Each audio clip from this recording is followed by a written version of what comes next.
Shalom semua. Ya, kali ini saya ingin menjawab suatu pertanyaan dari seseorang. Dia bertanya begini, Lea, menurut kamu pacaran yang baik sebagai orang yang mengenal Tuhan itu seperti apa? Oke, firman Tuhan mengatakan begini, kasihilah Tuhan Allahmu dengan segenap hatimu, dengan segenap jiwamu, dengan segenap kekuatanmu, dan dengan segenap akal budimu, dan dengan segenap kekuatanmu. Jadi artinya, Tuhan merindukan setiap kita bertumbuh di dalam kasih kita akan Tuhan. Nah, ini tidak bisa terjadi kalau kita tidak mengerti bahwa kita ini sangat dikasihi Tuhan. Ini tidak bisa terjadi ketika kita tidak mengerti bahwa begitu besar kasih Tuhan buat setiap kita. Tetapi ketika kita mengerti bahwa kita dikasihi Tuhan, otomatis kita akan mengasihi Tuhan. Tetapi untuk bertumbuh di dalam kasih Tuhan itu tidak bisa begitu saja terjadi, tetapi perlu yang namanya kita mengalami pengalaman-pengalaman pribadi dengan Tuhan, atau kita bertumbuh di dalam pengenalan kita akan Tuhan. Jadi hal yang pertama yang kita harus lakukan adalah sebelum kita berani untuk berkomitmen dengan seseorang, dalam dalam suatu hubungan, kita harus memiliki komitmen dengan Tuhan. Komitmen dalam hal apa? Komitmen dalam kita tekun mencari wajah Tuhan karena kita rindu untuk mengenal Tuhan lebih lagi.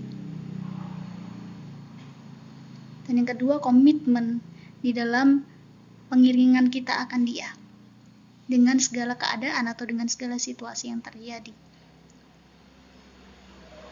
Kenapa ini penting, teman-teman? Karena apa? Banyak orang merasa sudah mengenal Tuhan, tapi kenyataannya mereka hanya tahu tentang Tuhan. Karena pengenalan akan Tuhan itu tidak datang begitu saja, tetapi itu melalui ketekunan kita dalam mencari Tuhan, dan juga melalui pengalaman-pengalaman pribadi, melalui proses-proses hidup yang Tuhan kerjakan buat setiap kita. Karena pengenalan akan Tuhan itu penting, karena itu akan membuat kita mengerti seperti pertanyaan tadi, bahwa pacaran yang baik sesuai dengan kehendak Tuhan, atau pacaran yang baik sebagai orang yang mengenal Tuhan, itu kita akan dibawa untuk mengerti akan hal itu. Yang pertama, firman Tuhan mengatakan begini, janganlah kamu merupakan pasangan yang tidak seimbang dengan orang-orang yang tidak percaya. Jadi artinya ketika kita mengerti hal ini, kita tidak akan bermain api ya. Karena banyak anak-anak Tuhan yang mereka berpikir mereka akan menarik orang tersebut. Mereka akan berusaha menyelamatkan orang tersebut karena mereka cinta sama orang tersebut. Tetapi kenyataannya justru terbalik, kebanyakan terbalik ya. Mereka yang tertarik, mereka yang ditarik. Jangankan dengan orang-orang yang beda keyakinan ya teman-teman, sesama Kristen dalam pengertian agama ya, itu belum tentu yang Tuhan kehendaki. Karena berbicara sepadan itu bukan artinya sama-sama agamanya Kristen, enggak, tetapi sepadan dalam cara pandang Tuhan. Makanya kita perlu mengenal Tuhan supaya kita mengerti seleranya Tuhan ya, seleranya Tuhan, atau dalam pengertian ini yang Tuhan kehendaki untuk kita atau bukan. Karena kita hanya bisa melihat sejauh mata kita bisa melihat, tetapi Tuhan itu tahu jauh ke depan. Ya, memang kita memiliki kehendak bebas untuk menentukan siapa yang menjadi pasangan hidup kita. Tetapi ketika kita belajar untuk berjalan di dalam kehendak Tuhan, atau kita menyerahkan kehendak bebas kita itu kepada Tuhan, maka Tuhan akan membawa kita itu untuk mengerti siapa orang yang tepat yang Tuhan kehendaki untuk menjadi pasangan hidup kita. Karena ini hal yang sangat penting ya. Ini hal yang sangat penting sebelum kita menjalin suatu hubungan dengan seseorang, atau sebelum kita mengambil keputusan untuk mau berkomitmen dalam hal berpacaran. Karena otomatis kita sebagai anak-anak Tuhan, pacaran kan bukan untuk main-main. Pacaran untuk berpikir kepada jenjang yang serius, yaitu pernikahan. Jadi itu suatu penjajakan sampai ke tahap pernikahan. Dan yang kedua, Tuhan akan ketika kita memiliki Tuhan membawa kita kepada pengenalan demi pengenalan akan Tuhan, Tuhan akan membuat kita mengerti standar dalam menjalin suatu hubungan, di mana Tuhan menghendaki kita untuk menjaga kekudusan.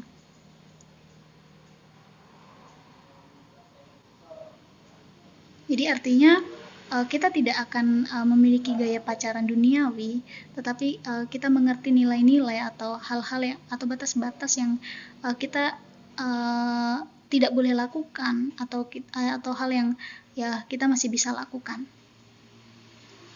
Jadi poin utamanya sebenarnya adalah kita harus bertumbuh di dalam kasih kita akan Tuhan. Kita harus bertumbuh di dalam pengenalan kita akan Tuhan, sehingga itu akan membuat kita mengerti bagaimana kita menjaga hati Tuhan. Maksudnya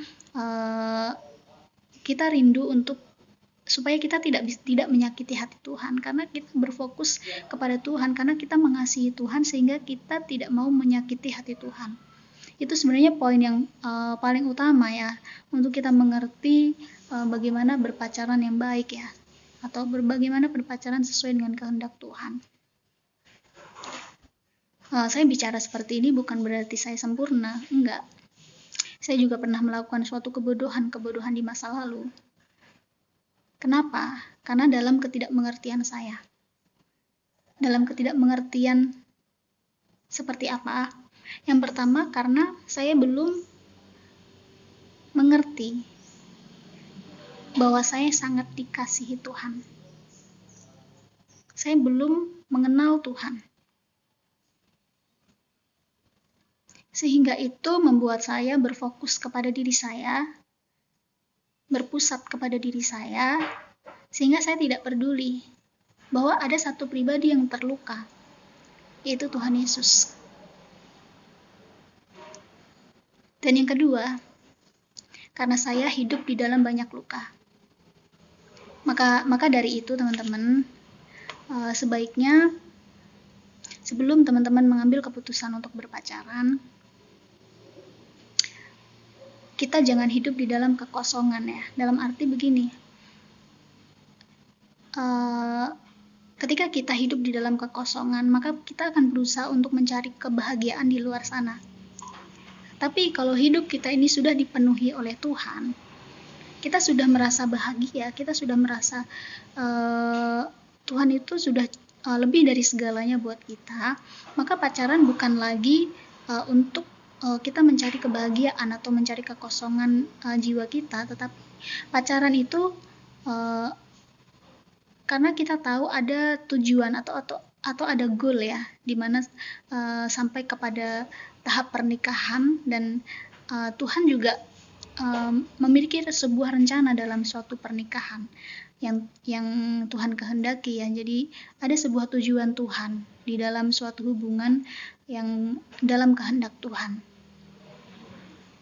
Jadi kita hidup bukan lagi tentang diri kita ya, bukan untuk kepentingan kita, tetapi dalam segala hal atau dalam segala sesuatu yang kita lakukan, kita mengerti bahwa ketika kita menyerahkan hidup kita kepada Tuhan, berarti dalam pernikahan pun kita menikah untuk Tuhan, karena Tuhan memiliki rencana di dalam suatu pernikahan.